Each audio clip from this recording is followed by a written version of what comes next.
Good afternoon, everybody. Good to see all of you. With President Trump as commander in chief, the world is a much safer place. After decades in which past presidents coddled and enabled the world's leading state sponsor of terrorism, President Trump finally ended the immediate threat of a nuclear Iranian regime. Following President Trump's command, the most powerful military in the history of the world executed massive precision strikes on three of the Iranian regime's key nuclear facilities. The objective of Operation Midnight Hammer was to destroy the regime's nuclear enrichment capacity and stop the grave nuclear threat posed to the United States, Israel, and the rest of the free world.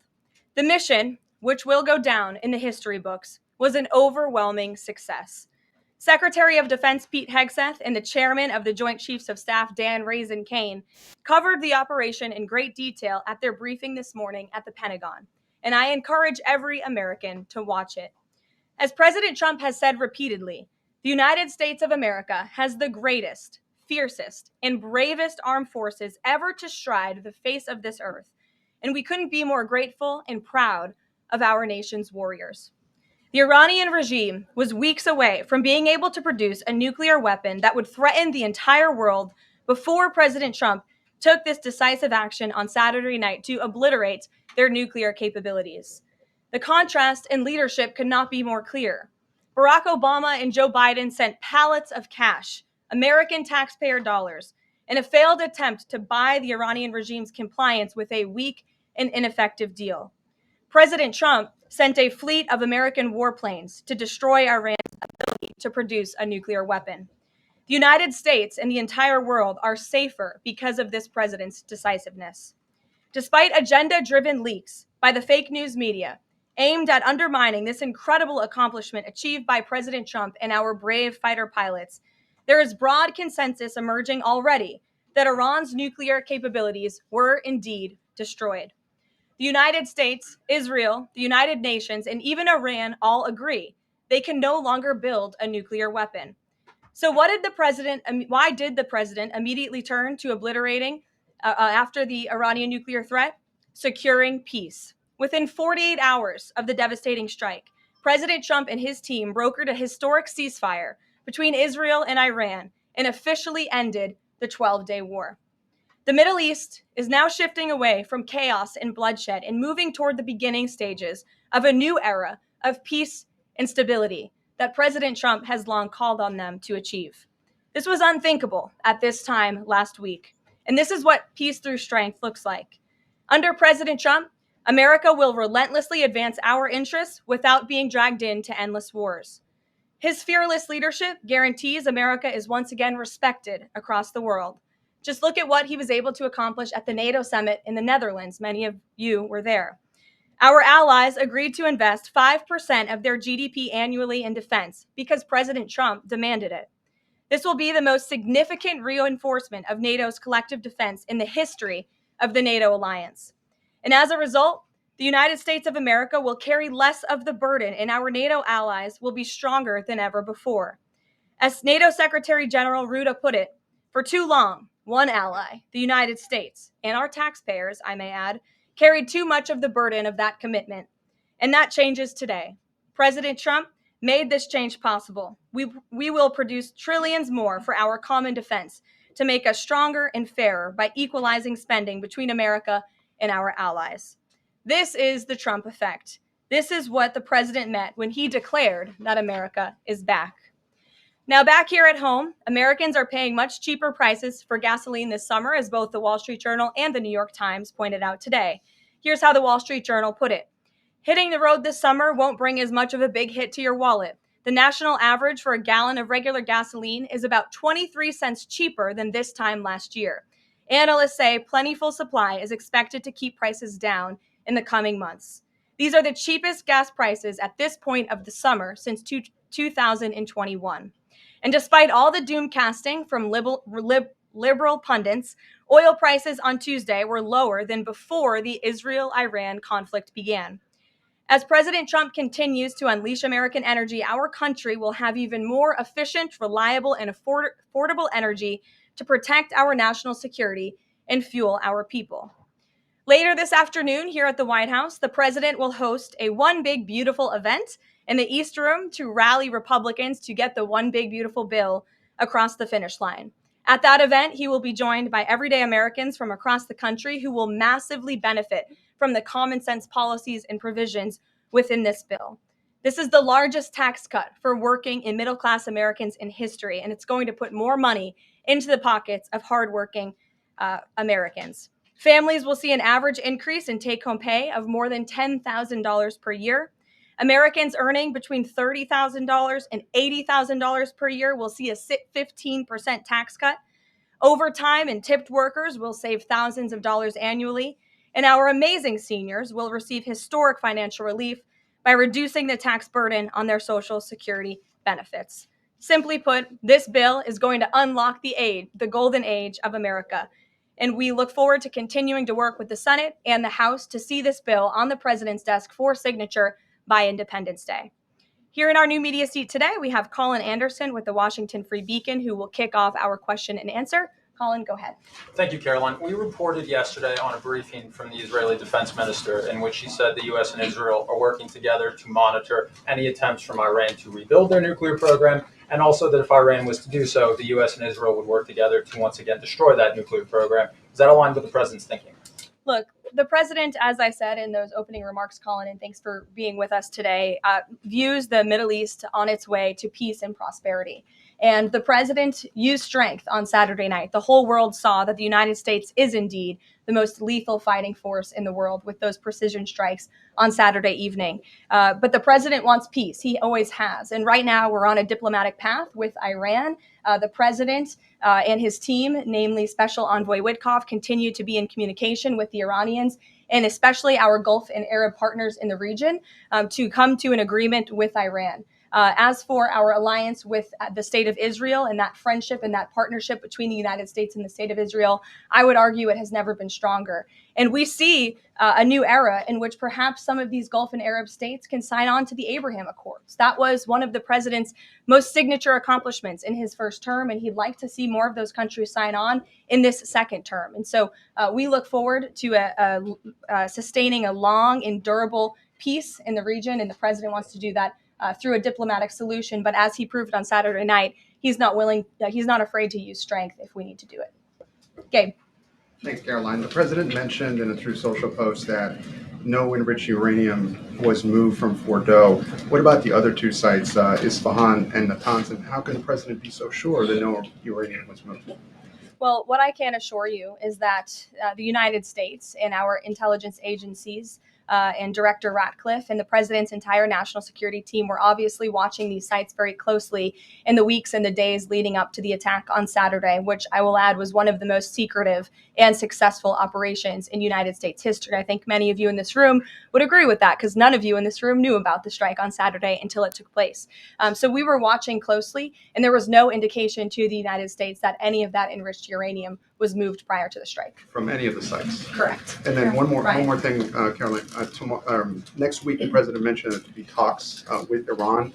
He didn't mention any details, and Iran has not confirmed them. Can you share any details about any potential talks next week? We don't have anything scheduled as of now, but I spoke to our Special Envoy Witkoff at length this morning, and I can assure all of you we continue to be in close communication with the Iranians and through our intermediaries as well, namely the Qataris, who have been an incredible ally and partner throughout this entire effort. And as I said, this administration is always focused on diplomacy and peace, and we want to ensure we can get to a place where Iran agrees to a non-enrichment civil nuclear program. And there are many other requests that the United States has. Those details continue they're just starting. Of course, the operation was just on Saturday night, but we are in touch. And if there is a meeting, we will let you know, as we always do. Brian. Thank you, Caroline. It's two, one on trade. On the July deadline that's coming up for the trade deals, is that deadline still hard and fast for the president, or is he now considering even coming to trade deals after that deadline, and where is he on that going forward? I think the president has been asked this quite a few times by many of you in the media. I've heard him answer it at press conferences and at gaggles. He just spoke about it on Air Force One.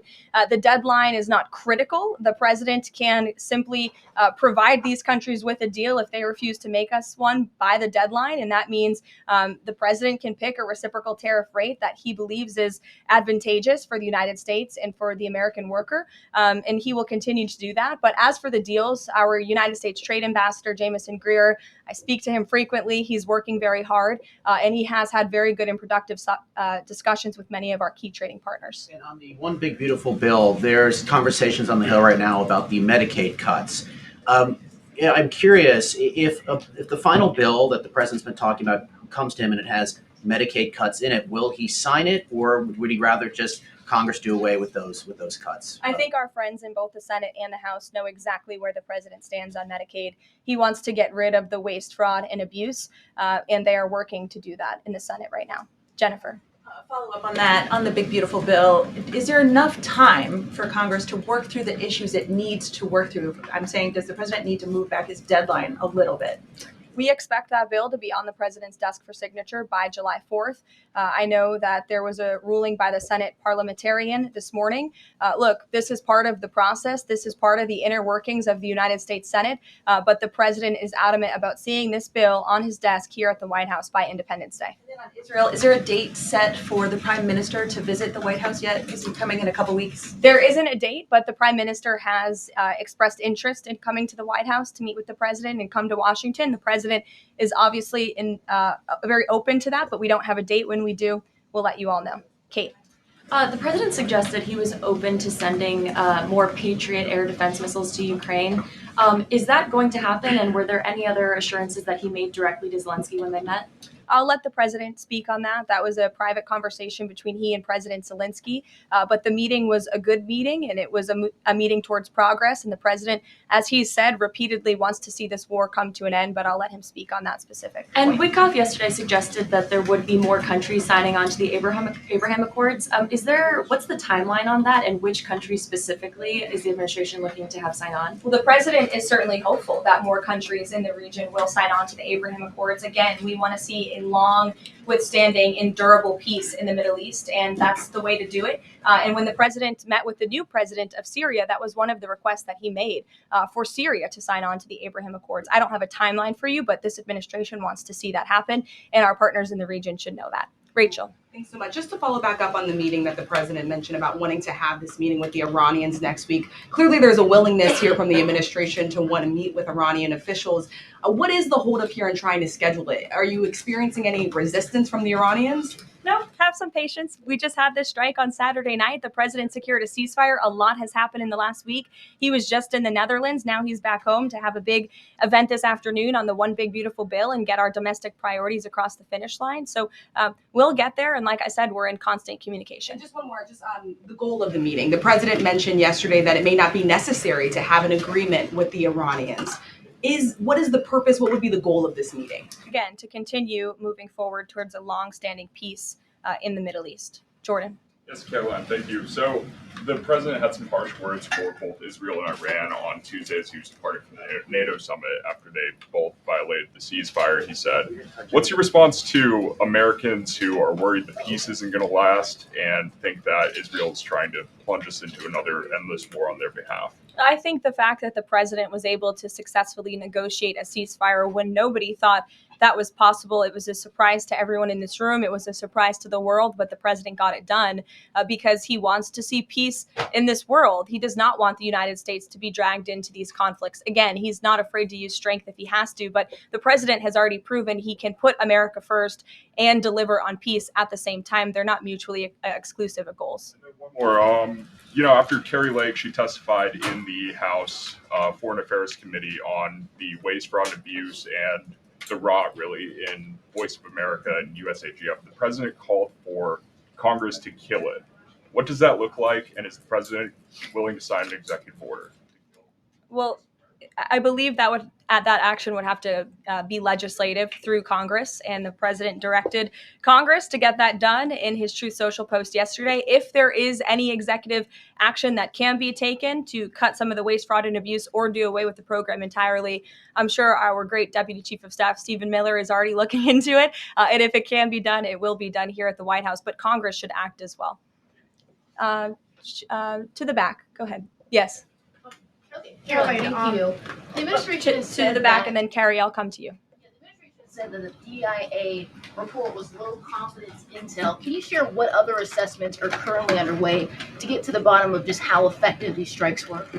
Yes. Well, I can assure you what the CIA director said, that when we look at the entirety of the intelligence that we have to this date, it concludes that these strikes on the Iranian nuclear facilities were absolutely successful. It was a total obliteration, as the president said. And not only does our own intelligence say that, but also the Iranian foreign minister has said that.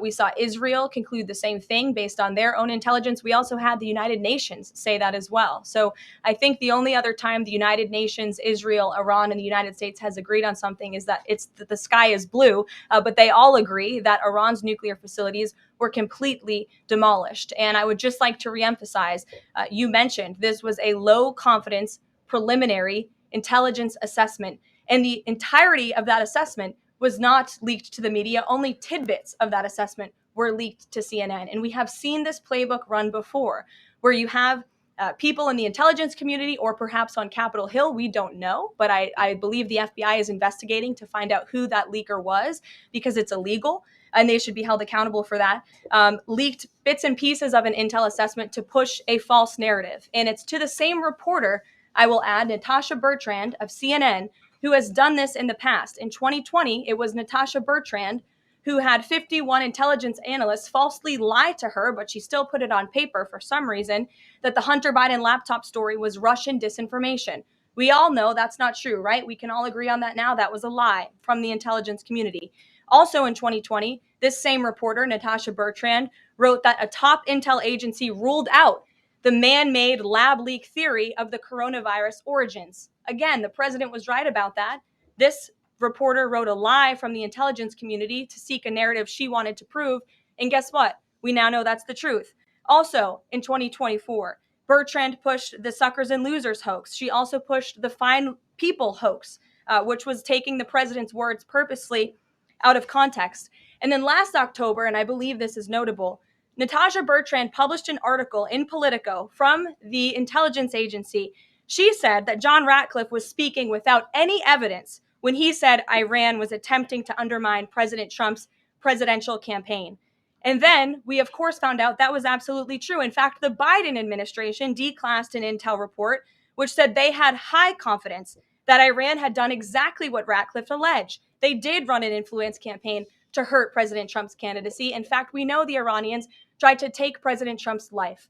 And so this is a reporter who has been unfortunately used by people who dislike Donald Trump in this government to push fake and false narratives. She should be ashamed of herself. And that's not what reporting is. Journalism is trying to find the facts and the truth. And this week, we saw this same reporter being used to push a fake narrative to try to undermine the president of the United States, and more importantly, the brave fighter pilots who conducted one of the most successful operations in United States history. And I think the American people fully know that this operation was a complete and total success. Elizabeth. Thank you, Caroline. The Miami Herald recently published a story saying the Trump administration was targeting migrant foster children. The Trump administration has denounced this as false. Could you clarify the Trump administration's position on protecting migrant children, particularly the 300,000 lost under the Biden administration? Yes, I saw that Miami Herald article yesterday, and I was aghast at the headline. It's egregious to accuse this administration of trying to target foster children. That is not at all what is happening at the Department of Homeland Security. And I learned that the Department of Homeland Security actually tried to work in good faith with this reporter to get this story right, to explain that this administration is trying to protect foster children. We are trying to keep children out of harm's way, even if that means their parents are not law-abiding citizens. We want to protect children, unlike the previous administration, which allowed children to be trafficked and raped, and in some cases killed because of the open border policies. Unfortunately, the Miami Herald just completely degraded themselves with this report, despite having a full list of facts from the Department of Homeland Security. It's another example of fake news. And the May border numbers speak for themselves. Not a single illegal alien was allowed into this country because of this administration's border policies in the month of May. That means not a single child was allowed into this country, possibly with human smugglers or human traffickers. And we know that was happening at the rate of thousands and thousands of children every single month in the previous administration for 4 years. And you didn't see any reporting of that from the Miami Herald, but now they're trying to accuse this administration. And we tried to give them the facts and they refused to report them. So thank you for bringing that report to light. Aisha. Good to see you again. You too. I know you're looking for You're this. usually on the Hill. I know, I'm here today. I know you're looking for this leaker. Is it your belief, I know you said earlier you're not sure if it's on Capitol Hill or at the Pentagon, but is it your belief that it might be in Capitol Hill? And how confident are you that you'll find this leaker? Well, I'm not personally looking for the leaker. The FBI is looking for the leaker, so you'll have to ask them in the Department of Justice in terms of this investigation. But leaking top secret classified intelligence is a crime, and people need to be held accountable for that crime. Can I just ask you about how you're going to be limiting intel to Congress? What would you say to lawmakers who say they have oversight privileges, they need this information? This administration wants to ensure that classified intelligence is not ending up in irresponsible hands, and that people who have the privilege of viewing this top secret classified information are being responsible with it. And unfortunately, clearly, someone who had their hands on this, and it was a very few people, few number of people in our government who saw this report, that person was irresponsible with it, and we need to get to the bottom of it, and we need to strengthen that process to protect our national security and protect the American public. Mary Margaret, go ahead. Thank you, Caroline. Sure. You just laid out a lot of different stories about disinformation that Natasha, excuse me, that Natasha Bertrand had pushed during her time at Politico and at CNN. Why would any member of the Trump administration leak anything to her? Well, again, as I just said, we're investigating who that leaker was. It could have been someone in the intelligence community, or it could have been someone on Capitol Hill who had access to this document. The FBI is searching for that person. Go ahead. Thanks, Caroline. The president was And obviously clearly it was done to undermine the president, to answer your question. And I'm sorry, I really wanted to follow up on that really quickly. Before the strikes on Iran, we saw a number of other leaks about Tulsi Gabbard, the Vice President Vance. Is there an effort to divide the president's team when it comes to these leaks and which reporters they choose? I do believe there's an effort on the outside of this building to try to divide the president's team on the inside. And sometimes you have to look at these headlines and laugh, because I've been in meetings where I know these things are absolutely not true. And again, we do our best here, I believe, to try to push back and correct the record with all of you. But there is fake reporting. That's just the reality of this country, unfortunately. But I can assure you the president's team is strong, especially the national security team. Everyone is very proud of the president, of our commander-in-chief, and of our military for the successful operation that took place on Saturday night. Thanks, Caroline. The president was obviously very pleased with getting his NATO allies to increase defense spending. He's made the same demands of Asia-Pacific allies of the United States, including Australia, where I'm from. How does the NATO result impact negotiations with Asia-Pacific allies? Does it, strengthen the president's resolve to say, well, our NATO allies have done it, now you need to do it too? Yeah, I mean, look, if our allies in Europe and our NATO allies can do it, I think our allies and our friends in the Asia-Pacific region can do it as well. But as for our specific relations in those discussions, I'll let the president speak on those. And can I just ask as well, when he had to leave the G7 early, he missed out on a number of bilateral meetings that were scheduled with other world leaders, including the Prime Minister of Australia. Obviously, President Zelensky, he's managed to meet since then, but are there plans afoot to make up for those meetings with the world leaders that he missed out on? Yeah, I think many of those world leaders understood the situation happening in the Middle East and the urgency and the need for the president to get back to Washington to monitor that situation. And obviously that was the right call, considering the success of not only the operation on Saturday night, but also the ceasefire that the president has since brokered on behalf of not just our country, but the entire world, frankly. But he has made up a couple of those meetings, and he has had direct phone calls with some of those leaders he was supposed to meet with as well. Not all. Ed. Oh, yeah, thanks, Caroline. So to clarify on trade, so what happens to the countries other than China on July 9th? That's a decision for the president to make, and I will let him make it. Okay, and secondly, so now that oil is just about upper $60s a barrel, when's the administration going to start refilling the Strategic Petroleum Reserve? That's again a decision for the president to make and our Secretary of Energy. There's no imminent plans to do that, from what I understand. But as you have seen with the plummeting of oil prices in this country, it's because this president and our Department of Energy have really tapped into our resources here, and we have an increase of supply, unlike the previous administration that totally hampered our domestic energy efforts, but totally robbed and drained our strategic petroleum reserves. So when the time is right, the president will make that decision. But right now, we are utilizing the resources that God blessed us with right here in our country to produce energy for our people. One more, if I could, on the One Big Beautiful Bill, does the president believe the parliamentarian of the Senate should be removed? I haven't spoken to him about that, and I'll let him speak on it. However, again, he knows this is part of the process and the inner workings of the Senate, and he wants to see this bill done. And he remains very much engaged in these conversations and in this process with lawmakers in both the Senate and the House side, and the whole White House does as well. In the back, yes, Libby. Thank you, Caroline. Earlier today, the president stated that these photos out of Fordo that were showing nuclear materials being removed, suspected of showing that, were just concrete workers. What intelligence is that based upon? Look, the president shared that statement with all of you, and I already answered the question about whether uranium was moved prior to the strike, and the answer is no. Is there a chance that the DIA report becomes public at any point? I don't think this administration is going to get into the habit of sharing classified, top secret information. Those classifications exist for a reason, and I wish everyone who had the privilege of looking at these documents would respect that. Daniel? Thank you, Caroline. You've been emphatic that the president's expectations for the One Big Beautiful Bill to hit that July 4th deadline. You had a big meeting on Capitol Hill yesterday with the Republican Study Committee. Did you walk away from that meeting pleased with what you heard? Did it bolster your confidence that Congress is able to meet that the expectation of the president? Yes, I did. The camaraderie at the Republican Study Committee was great.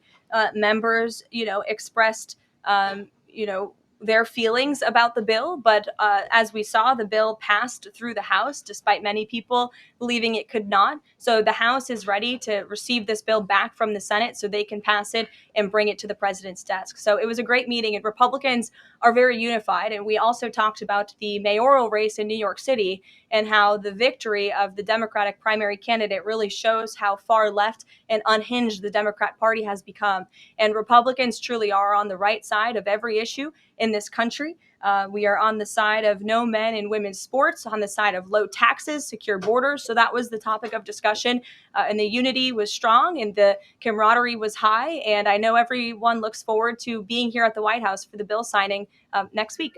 Sure. Thanks, Caroline. The Supreme Court ruled this morning that South Carolina is allowed to deem Planned Parenthood as not a qualified healthcare provider, and that will block it from receiving Medicaid funds. Does the White House have a statement on that ruling, and would the president support a standalone bill from Congress to defund Planned Parenthood at a federal level rather than letting each state determine it? I'll let the president speak on that legislative priority. But as for the Supreme Court ruling, the president has always maintained that Americans should not be forced to violate their conscience and their religious liberty by having their tax dollars fund abortions. And we're glad the Supreme Court ruled on that side today. Or yesterday. Then on Iran, but on a domestic matter, in January, President Trump revoked security details for several former administrations, including Mike Pompeo, Mark Milley, and John Bolton. Given the heightened tensions with Iran right now, is he considering restoring those security details? That's not under consideration right now. Fran. If I could follow up on trade, and then I have a question about the bill as well. Are you saying at this point that there's no plans to extend that July 8th and July 9th deadline? I mean, especially with everything that's been going on from Iran to the tax bill on Capitol Hill, is that under consideration at all at this point? Perhaps it could be extended, but that's a decision for the president to make. And as far as the bill itself goes, since the president has been back, what has he been doing beyond the event that he's having later today to try and get wobbly senators on board? Is he making phone calls, twisting arms? Is he having some people over to the White House? Can you tell us more about that effort? There have been meetings at the White House this week. I saw some senators rolling out of the Oval Office the other day, and the president remains on the phones talking to his friends in the Senate when necessary, and when they call, he picks up the phone. And I think that's why they greatly trust and respect his leadership. And we're having that big event later this afternoon at 4 o'clock. I would encourage you all to tune in. We're going to have some great everyday Americans who are in attendance. We'll have some tipped delivery drivers. I think we're going to have a barber from the great state of Arkansas here in attendance. We're going to have some law enforcement officers, some Border Patrol agents, and Tom Homan will be speaking as well. So the point of this event is to show the American people how this bill works for them and how there are provisions in this bill that will change their lives. Can you tell us which senators you saw rolling out of the Oval Office? I'll let the president speak on that if you wish. I don't share details about his private meetings without his permission. Emily, go ahead. Today, the Justice Department announced it was opening an investigation into employment discrimination at the University of California, alleging they had race and sex-based quotas. Federal law bars hiring somebody based on their race or sex, but do you also object to universities working harder to make sure they have a diverse group of candidates to consider? And do you expect more investigations like this from DOJ? I have not seen that investigation from the Department of Justice, but I can certainly check in. What I can tell you, it's the position of this president that we want to restore a merit-based society and culture in the United States of America, where people are not hired nor are they promoted based on their color of their skin or their gender. The president wants people to be hired in the workforce because of their merit and their skill, and I think most Americans agree with that. I'll take one more. Carrie, because I promised you earlier. So the Ayatollah Khomeini came out and said that Iran will, quote, never surrender to the U.S. That being said, what remains to do with the possible responses from Iranian proxies in the region and even in the U.S.? Look, we saw the Ayatollah's video, and when you have a totalitarian regime, you have to save face. I think any common sense, open-minded person knows the truth about the precision strikes on Saturday night. They were wildly successful, and it's what led to the ceasefire agreement between Israel and Iran, which the president is very grateful for. And the United States of America remains prepared to defend our assets and our personnel in the region. And again, I would just emphasize the success of the strike that took place on Saturday night, and the world is a safer place because of it. Thanks, guys, for coming today, and you'll see the president at 4 o'clock. Thanks.